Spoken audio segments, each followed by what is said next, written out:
सद्गुरु भगवान की जय। स्वामी जी महाराज की जय। शिवोहम। ओम गुरु ब्रह्मा गुरु विष्णु गुरुदेवो महेश्वरः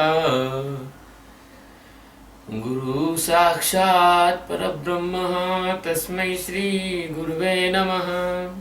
ध्यानमूलं गुरुमूर्ति पूजामूलं गुरुपदम् मंत्रमूलं गुरुर्वाक्यं मोक्षमूलं गुरु कृपा।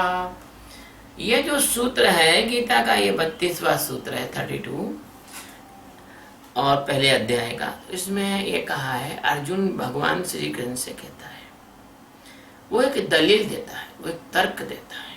कहता है कि न कांक्षे भजम कृष्ण न च राजम सुखानि च किनो राज्ये न गोविंद कि भोगे जीवितेन वा। वो कहते हैं भगवान, अब हमको कोई जीत वीत की कोई जरूरत नहीं है, और न हमको राज्य चाहिए, न राज्य का सुख चाहिए। और क्या करेंगे हम इस राज्य को लेके? यदि हम इस राज्य को लेके क्या करेंगे, हैं? और ऐसे भोगों से भी हमको क्या फायदा होने वाला है? ऐसे भोगों से भी हमको क्या फायदा होने वाला है?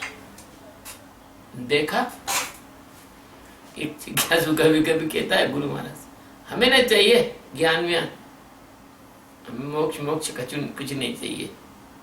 क्या करेंगे हम ऐसे मोक्ष को लेके? कुछ उसमें मजा तो आता नहीं है। जैसे वो सुअर का उदाहरण मैंने आपको बताया, बिल्कुल सही फिट बैठेगा यहाँ पे। एक बार नारद जी जो है वो मृत्यु लोक में जिज्ञासु ढूंढ रहे थे कि भैया कोई भगवान का ऐसा कोई जिज्ञासु है जो वैकुंठ जाने को तैयार हो जाए। तो वैकुंठ जाने का जिज्ञासु उन्होंने पूरे मुझ में ढूंढा तो कोई मिला नहीं, क्यों बहुत ही उच्च कोटि की बात थी वो तो। उसमें कोई मतलब जो है कुछ था ही नहीं। वहां तो आत्मा, शुद्ध आत्मा तत्व होता है, वो विलीन हो जाता है जगत उसमें, सर्वात्मा में। अब वैकुंठ की बात में कोई किसी को समझ में नहीं आई। क्यों? कि ना मन था, ना बुद्धि, ना चित्त, ना अहंकार। वहां कोई कैसे समझे? तो पूरे मंदिरों में और पूरे धार्मिक स्थानों में, तीर्थों में नारद जी ढूंढे, एक भी जिज्ञासु ने मिला नहीं। तीर्थों में गए, बद्रीनाथ, केदारनाथ, गंगोत्री, यमुनोत्री, तो नारद जी खड़े हैं, कोई उनकी तरफ देख ही नहीं रहा है। लोग तो सीधे भगवान के दर्शन करने जा रहे हैं, मूर्ति के दर्शन करने के बाद सीधे अपनी बस पकड़ के निकल रहे हैं। नारद जी खड़े, तंबूरा लिए हुए, भगवा वस्त्र पहने हुए, चोटी वोटी सब लेके। लोग सोच रहे यार जैसे कि वहाँ इसमें हरिद्वार में चोटी वाला रेस्टोरेंट है ना खाने का, तो लोग सोच रहे हैं कोई चोटी वाले रेस्टोरेंट का एडवर्टाइज होगा। नारद जी की कोई बात सुनने को तैयार नहीं। तीर्थों में उन्होंने रोक रोक के कहा लोगों से, भैया सुनो भैया सुनो। बोले क्या है? कि बोले वैकुंठ चलना है। बोले अरे बेवकूफ हो गए हो, अरे अपना काम करो महाराज, अभी मेरे बच्चे बड़े करना है, शादी करना है, ब्याह करना है। अभी तो मेरी शादी हुए 5 ही साल हुए हैं, फलाना हुआ है, मेरा ही बच्चा हुआ है। कोई कह रहा महाराज जी क्या बात करो, पोते की शादी है 15 तारीख की, वैकुंठ चलना, आ गए वैकुंठ चलना। मारवे के चक्कर में हो क्या? मारना चाहते हो हमको? महाराज जी तो बड़े परेशान, कोई नहीं। मंदिरों में गए थे, मंदिरों में घंटा बजा रहे थे, वहां बूढ़े ठूढ़े लोग खड़े, या फिर छोटे छोटे बच्चे जिनका कोई काम नहीं। जाओ मंदिर जाओ, प्रसाद मिलेगा। 8-10 साल के बच्चे या 70-75 साल के बुढ़े, उनसे पूछा कि भैया तुमको वैकुंठ चलना है? तो वो कहते बाबा तुम आए कहाँ से हो? तो नारद जी का हम तो वैकुंठ से है। तो उनको विश्वास नहीं होगा, वैकुंठ से पागल तो नहीं होगा, दिमाग खसक गया क्या? वैकुंठ वाला आदमी है कि दिखता है क्या? मरने के बाद आदमी कोई लौट के आता है क्या? बुढ़े लोग बोले भैया हम तो ये देखो, हम तो यहाँ घर पूरे दिन भर घर में रहते हैं, और यहाँ पर आते हैं मंदिर में, थोड़ा हमारा मन बहल जाता है क्योंकि घर में हम बोर हो जाते हैं, और वैकुंठ से हमको कोई लेना देना है नहीं। हम तो ओल्ड होम क्लब वाले लोग हैं, अभी हमको वैकुंठ से कोई लेना नहीं है। अभी नया जमाना चल रहा है यार, ये पुरानी बातें बेवकूफ मत बनाओ यार। नारद जी परेशान। नारद जी ने बच्चों से पूछा भाई तुम लोग चलोगे वैकुंठ? बैकुंठ क्या होता है? बोले बैकुंठ बहुत ही अच्छी जगह। बोला अच्छा, हाँ। बोला हाँ। तो क्या बोले बैकुंठ जो है कोई पिकनिक स्पॉट है? नारद जी ने कहा पिकनिक स्पॉट क्या होता है? बेचारे नारद जी को मालूम नहीं पिकनिक स्पॉट क्या। बोले मजा आएगा, कुछ मजा आएगा? हाँ मजा तो आएगा। बोले क्या वहाँ कोई क्रिकेट व्रिकेट का मैच वैच होगा बैकुंठ में? बोले यार क्रिकेट का मैच तो वहाँ नहीं होता, क्रिकेट को तो जानती नहीं कोई। तो कि वहाँ बैकुंठ में कोई स्विमिंग पूल है? स्विमिंग पूल भी नहीं है। तो बोले बैकुंठ आप हमको ले जा रहे हो तो एक बात बताओ, चॉकलेट्स मिलेंगी, कैंडी मिलेगी, तो आइसक्रीम मिलेगी? बोले भैया यहाँ तो ऐसी कुछ चीज मिलने का कारण नहीं है, वहाँ तो अमृत के कुंड भरे हुए हैं और लोग जो हैं वो मतलब गंध मात्र से जो है वहाँ पे तृप्त हो जाते हैं, वहाँ तो कोई जरूरत ही नहीं खाने पीने की। अरे बोले के बाबा हम मत पागल मत बनाओ, are you crazy? Narad ji से कहते हैं बच्चे लोग आर यू क्रेजी? तो नारद जी मुंह फाड़ के देखे क्रेजी का क्या मतलब होता है? ओके पागल हो क्या? अरे भैया पागल वागल नहीं है, हम ढूंढ रहे हैं कोई भगवान का प्यारा। सब जगह ढूंढ लिया, कोई भी भगवान को बैकुंठ जाने को तैयार नहीं है। नारद जी निकल रहे थे, एक सुअर गड्ढे में पड़ा हुआ था, मक्खी भिन भिना रही थी, और मादा से के प्रतिस्पर्धा में दूसरे सुअरों ने उसको काट पीट भी लिया था, कहीं थोड़ा बहुत घाव भी हो गया था, गड्ढे में पड़ा था, कीचड़ में पड़ा था, बदबू आ रही थी। नारद जी को बहुत दया आ गई, क्योंकि पर जीवात्मा तो आत्मा तो सब में एक सा रहता है, चाहे मनुष्य हो या सुअर हो या गड्ढा हो या कुत्ता हो या बिल्ली हो। नारद जी ने उससे पूछा कि भैया तू बहुत परेशान दिख रहा है। बोला हाँ परेशान तो हूँ महाराज। बोले यार एक काम कर, तू बैकुंठ चलेगा? और बोले महाराज बैकुंठ तो मैं चलूंगा, यहाँ तो बड़ी परेशानी है मेरे को। तो बोले फिर ठीक है तैयार हो जा। तो बोले महाराज मेरी एक दो बातें बता दो फिर मैं चल जाऊंगा। बोले क्या? कि महाराज बैकुंठ में मेरा भोजन मिलेगा कि नहीं? ये जो पड़ा हुआ है गंदा चीज, सुअर जो खाता है, अब क्या बोले हैं। तो बोले भाई बैकुंठ में तो ये ऐसा भोजन की बात छोड़ो, वहां तो भोजन वोजन कुछ करने की जरूरत नहीं पड़ती है, वहां तो ऐसे गंध मात्र से पेट भर जाता हूँ। अरे महाराज बैकुंठ है कि भूखा मरने की जगह है? बोले चलो महाराज छोड़ो, ये बता दो कि सुंघड़िया मिलेगी कि नहीं है? मेरी सुंघड़िया बैठी हुई है ऐसी, वहां सुंघड़िया बढ़िया मिलेगी क्या? बोले यार वहां सुंघड़िया होने का कोई काम नहीं है, वो बैकुंठ में तो कोई ऐसा चक्कर है नहीं है, स्वर्ग में जरूर अप्सरा रंभा में इनका नाचती है, बस देख लो। अरे बोले साहब हम क्या करेंगे मनुष्यों की पत्नियों को देख के, हमें तो हमारी सुंघड़िया चाहिए। तो उन्होंने कहा नहीं है सुअरिया तो नहीं मिलेगी वहां आपको। तो बोले महाराज चलो अभी हम ब्रह्मचर्य व्रत भी धारण कर लेंगे और भूखे भी मर लेंगे, पर ये तो बताओ महाराज ऐसा गड्ढा मिलेगा कि नहीं कीचड़ का बैठने के लिए वहां? अरे बैठने उठने का इंतजाम तो होना चाहिए। तो उन्होंने कहा भैया ये बैठने उठने का गड्ढा भी वहाँ ऐसा नहीं मिलेगा, वहाँ तो बढ़िया फर्स्ट क्लास जो है आत्माओं के लिए अच्छे अच्छे आसन है, वहाँ बढ़िया से दिव्य आत्मा बैठती है सिंहासनों पे। अरे महाराज तुम्हारे बैकुंठ को मैं चूमू के चाटू, आ गए खोपड़ी खाने को, चलो आगे निकलो। उसने सुअर ने नारद मुनि का ब्रह्मवेत्ता का अपमान कर दिया। ऐसे ही जगत के लोगों की अपनी अपनी वासनाएं हैं, अपनी अपनी आवश्यकताएं हैं, अपने अपने संस्कार हैं, अपनी अपनी जरूरतें हैं, वो अपने अपने उनके अपने अपने स्वर्ग हैं, उनके अपने अपने बैकुंठ हैं, उनकी कल्पनाओं में उनके अपने अपने बैकुंठ हैं। अब दो शराबी मेरे से मतलब जो है मैं निकल रहा था, दो शराबी आपस में बात कर रहे थे। बोले क्या? बोले यार अपन स्वर्ग मर्ग में नहीं जाएंगे। बोले क्यों? यार मरने के बाद अपन नरक में जाएंगे, नरक में सब सामान मिलता है, सिगरेट बीड़ी शराब तंबाकू सब मिलता है, वहां चलेंगे। लो अब उनके दिमाग में कल्पना ये है शराबियों के दिमाग में कि भाई स्वर्ग में शराब नहीं मिलेगी, नरक में मिल जाएगी, नरक जाना अच्छा है। तो इस प्रकार से यह जो अर्जुन है इस श्लोक में जो कह रहा है न कामिष्टे विजयम कृष्ण, मुझे ऐसी जीत नहीं चाहिए। किस जीत में? मैं अपने मामा चाचा ताऊ इन लोगों को मारूं के फेंक दूं और बाद में जीत के करूंगा क्या? मेरी जीत का जश्न कौन मनाएगा? ऐसी तो बाहर की बात, लेकिन अंदर की बात यह है कि आदमी सोचता है कि यार ठीक है ये जो हम साधना के मार्ग में चल रहे हैं तो पांचों विषयों की, इंद्रियों के पांचों विषय हमको छोड़ने पड़ेंगे, सतोगुण, रजोगुण, तमोगुण, तीनों गुण छोड़ने पड़ेंगे। पूरी की पूरी बुद्धि छोड़ना पड़ेगी, मन छोड़ना पड़ेगा, चित्त छोड़ना पड़ेगा, अहंकार छोड़ना पड़ेगा, तब कहीं तुम्हारा परमात्मा हमें मिलेगा। तो महाराज जी बताओ, ऐसे परमात्मा को हम चूमे के चाटे? जब मन ही नहीं है, बुद्धि नहीं है, तो हम मजा काय का लेंगे? परमात्मा को जानेंगे कैसे, अनुभव किससे करेंगे? तो लोग हमसे ये भी तर्क करते हैं कि भाई देखो, मान लो कि परमात्मा मिल गया तो उसको कौन जानेगा कि मिल गया? बताओ, अब उनको क्या जवाब दें? तो वाणी तो खत्म हो जाती है, मन बुद्धि चित्त तो खत्म हो जाते हैं, भाषा तो खत्म हो जाती है, और अनुभूति भी खत्म हो जाती है। वहां तो होना होता, अस्तित्व में मिल गए। अब क्या जवाब दे? तो अर्जुन जो है, अंदर का जो अर्जुन रूपी जिज्ञासु है, वो जब उस अवस्था का वर्णन उसको जानता तो हाय दैया आपका करेंगे, इसको लेके क्या करेंगे? पर उस मूर्ख को ये नहीं मालूम है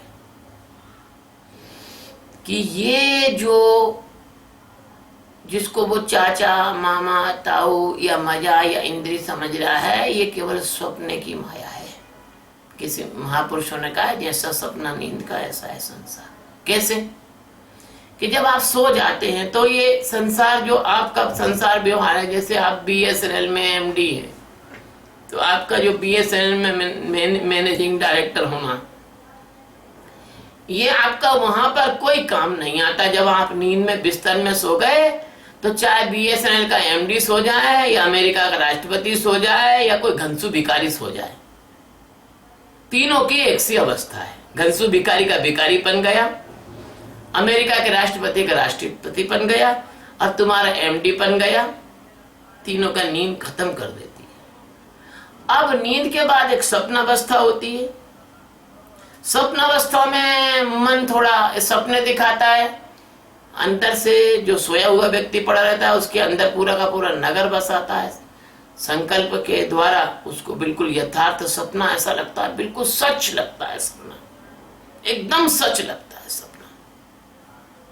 लेकिन जब सपना भी खत्म और सुषुप्ति में चले गए, तो वहां अहंकार भी लय हो जाता है, मन भी लय हो जाता है, चित्त भी लय हो जाता है।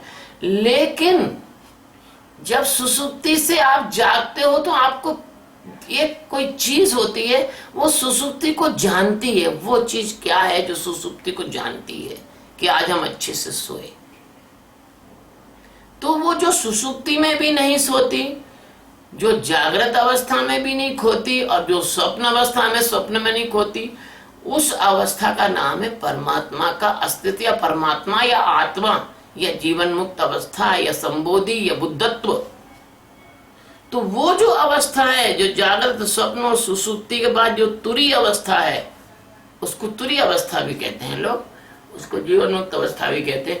तो वो जो तुरी अवस्था है, उस तुरी अवस्था में ये सब झंझट खत्म हो जाते हैं। तो अर्जुन कह रहा मर गए। अब जब हम इस युद्ध को, इस विजय को पाके क्या करेंगे? और अगर हम जीत भी गए, मान लो हमको ज्ञान हो भी गया, तो ऐसे ज्ञान को हम कैसे, ऐसे ज्ञान को हम कैसे वो करेंगे, आनंदित कैसे होंगे इसमें? क्यों कि जब तो हमारा जानने वाला ही बचेगा, जिसको जाना जाता है वो बचेगा ही नहीं। जैसे आप जब नींद से उठते हैं, तो आपने जो सपना देखा, वो सपना फिर बसता नहीं, आप उस पर ज्यादा ध्यान नहीं देते, आप दूसरे काम में लग जाते हैं। क्या सपना देखा? ऐसा तो नहीं कि आप सुबह ही बैठ गए और अरे आज ये सपना देखा है, अब वो सपने में आप बैठे हैं, उसको नोट कर रहे हैं, उसका कुछ बना रहे हैं, उसके डायग्राम बना रहे हैं, या उसके बारे में बहुत सारा बड़ा उसकी एक सेमिनार रख रहे हैं कि हमने सपना देखा है। और उसका लोग पूछे बताओ सपने में जो तुमने जो कोहिनूर हीरा देखा था वो दिखाओ कहाँ है वो, या सपने में तो तुम्हारी बीबी बनी थी वो कहाँ है, सपने में तुम्हारा जो महल था वो कहाँ है। तो कहने का तात्पर्य है कि जैसे सपने का महल और सपने की बीबी और सपने का धन गायब हो जाता है, वैसे ही जागृत, स्वप्न और सुषुप्ति, ये तीनों अवस्थाएं परमात्मा के बोध के बाद ऐसे ही गायब हो जाती हैं, ऐसे हुई नहीं है। तो इस अवस्था का संकेत जो है वो अर्जुन कह रहा है कि भैया हम ऐसे क्या करेंगे। इस आप तो ये बता रहे हो, और आप ये जिनसे हमें लड़ना है, जैसे कल मैंने बोला था कि भाई तम्बाकू पे लोग नहीं छोड़ सकते हैं, है ना। और शराब मछली ये नहीं छोड़ सकते हैं लोग, तो इतना काम क्रोध लोभ मोह ये कैसे छोड़ेंगे? बड़ा कठिन मामला है ना। उन्होंने वो कहते हैं कि तूने काम ना छोड़ा, क्रोध ना छोड़ा, तूने हरि भजन क्यों छोड़ दिया? अरे भैया, अगर तुमसे कुछ नहीं बनता तो कम से कम अब ये नहीं, इस स्थिति में नहीं आते हो तो भूखे मरने से भीख मांग के खा लेना अच्छा है, और नग्न रहने से तो किसी खंबे के पीछे छुप जाओ वो अच्छा है। तो इससे तो बेहतर ये है कि अगर कुछ नहीं कर सकते हो तो भगवान के प्रेम में ही डूबो, भगवान का नाम स्मरण करो। तो जो है ना, एक और मैं बात कहने वाला हूँ कि सतगुरु, एक और कथा थी यार, मेरे मन में आई थी आपको बताने के लिए, लेकिन वो स्लिप हो रही है, फिर कभी कहेंगे उस कथा को। तो इस प्रकार से ये जो श्लोक है, इस श्लोक में और अर्जुन यही कह रहा है कि मेरे को अब जीत वीत तो कुछ चाहिए है नहीं, और ऐसा राज्य और ऐसा सुख में लेके करूँगा क्या? ये अत्यंत भीरुता, अत्यंत कायरता की बात है। एक जिज्ञासु परमात्मा के पथ पर, मार्ग पर चल रहा हो, और वो जैसे बैलगाड़ी खींचने वाला जो है बैल होता है, वो एकदम बीच सड़क पर बैठ जाए, आर लगाओ तो भी नहीं उठे, वो बैठ जाए, अब बैलगाड़ी में दूसरा ही बैल जोतना पड़ता है। ऐसी कभी कभार जिज्ञासु की ऐसी स्थिति हो जाती है कि वो तो अड़ ही जाता है, और उसमें नुकसान उसी का है, क्योंकि वो मंजिल पे नहीं पहुंच पाएगा। बैलगाड़ी का मालिक उसको वहीं रास्ते में छोड़ के दूसरा बैल जोत के चला जाएगा, और रात होगी तो शेर चीते उस बैल को खा जाएंगे। ऐसे ही आप लोग यदि सतगुरु की बात को नहीं मानते हैं, और यदि सतगुरु की बात न मानकर कायरता पूर्वक और इस संसार रूपी जंगल में अकेले रहना चाहते हैं, तो आपको ये काम क्रोध रूपी जो है ना, ये बाघ चीते आपको नोच कर खा जाएंगे, आपकी सारी संभावनाएं खत्म कर देंगे। इसलिए ये जो कायरता वाली जो बात है ना, ये कायरता वाली जो बात है, आप इस कायरता को कम से कम इस श्लोक की शिक्षा मानकर अर्जुन की इस कायरता को आप छोड़ दें तो बहुत अच्छा रहेगा। आप अपने अंदर ये कायरता न आने दें, और बहुत अच्छा हो जाएगा कि अगर आप इतना तो अच्छी तरह समझ सकते हैं आप कि आपको कुटुंब, परिवार, बच्चा बच्ची, नौकरी चाकरी, मकान दुकान, ये तो हर जन्म में मिल सकते हैं, लेकिन कोई जागृत सद्गुरु, परमात्मा तक ले जाने वाला सद्गुरु आपको किसी भी जन्म में मिलना अब मुश्किल है, क्योंकि कई जन्मों के बाद कोई सद्गुरु किसी व्यक्ति को मिलता है। और एक पुराना शेर भी मुझे याद आता है कि हजारों साल नरगिस अपनी बेनूरी पर होती है, हजारों साल नरगिस अपनी बेनूरी पर होती है, तब कहीं चमन में पैदा होता है कोई दीदावर एक, है ना। इसलिए प्यारे बच्चों, बस इस सूत्र से इतना समझ लो, बस इतना समझ लो इस सूत्र से कि परमात्मा की ओर जाने के लिए चाहे कुछ भी हो जाए, चाहे कितना भी अवरोध आए, हम उस अवरोध को पार करेंगे। और जैसा कि प्रवचन के पहले मैं आपको समझा रहा था कि परमात्मा को पाना कृत्य साध्य नहीं है, आप कुछ करके भगवान को प्राप्त नहीं कर सकते, वो तो कृपा साध्य है, वो कृत्य साध्य नहीं है। आप कुछ भी कर लो, जब वो भगवान जो है उनके अस्तित्व को पता लगता है कि नहीं, ये 100% केवल मुझे ही चाहता है।